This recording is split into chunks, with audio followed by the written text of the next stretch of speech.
اپنے بچے کو، بیٹے کو، جب ایک ہی اس کا بیٹا تھا تو اس کے دل میں یہ خیال آیا کہ میں اسے علوم و فنون سارے سکھانا چاہتا ہوں۔ اس نے اپنے بیٹے کو گھوڑ سواری بھی سکھائی، تیر اندازی بھی سکھائی، سیاست بھی سکھائی، فن حرب و ضرب بھی سکھایا۔ پھر خیال آیا کہ میرا بیٹا کچھ اخلاق بھی سیکھے، دینداری بھی سیکھے۔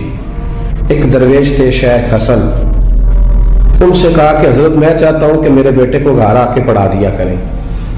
توجہ ہے میری بات پر؟ میرے بیٹے کو تو حضرت فرمانے لگے کہ اگر تیرے بیٹے نے پڑھنا ہے تو میں نہیں گھر آؤں گا، وہ میرے گھر آئے گا۔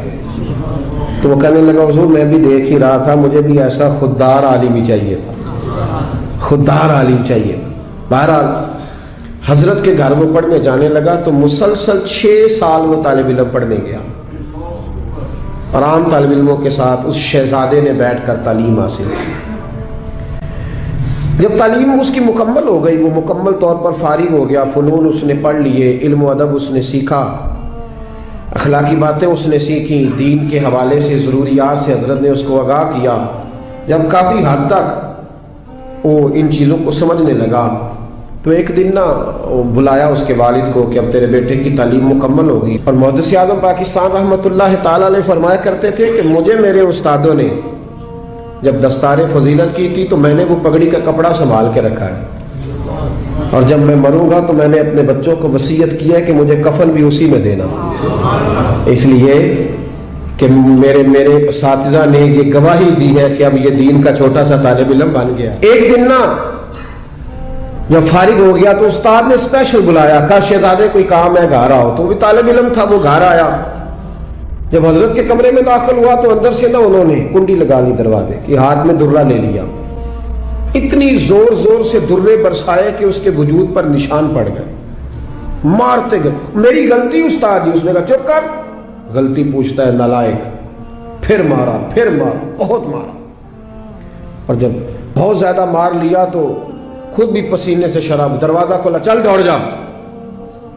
شہزادہ تھا نا، باہر کھڑے ہو کے کہنے لگا حضور آپ ظلم کر رہے ہیں، مجھے بتائیں تو صحیح میری غلطی کیا ہے؟ غلطی بتا کے مارے تو ٹھیک ہوا، پر میں تجھے غلطی بتاؤں گا، چل نکل جا۔ اس نے گھر جا کے اپنے ابا سے کہا، بادشاہ سلامت سے، کہ استاد جی نے ناجائز مارا ہے۔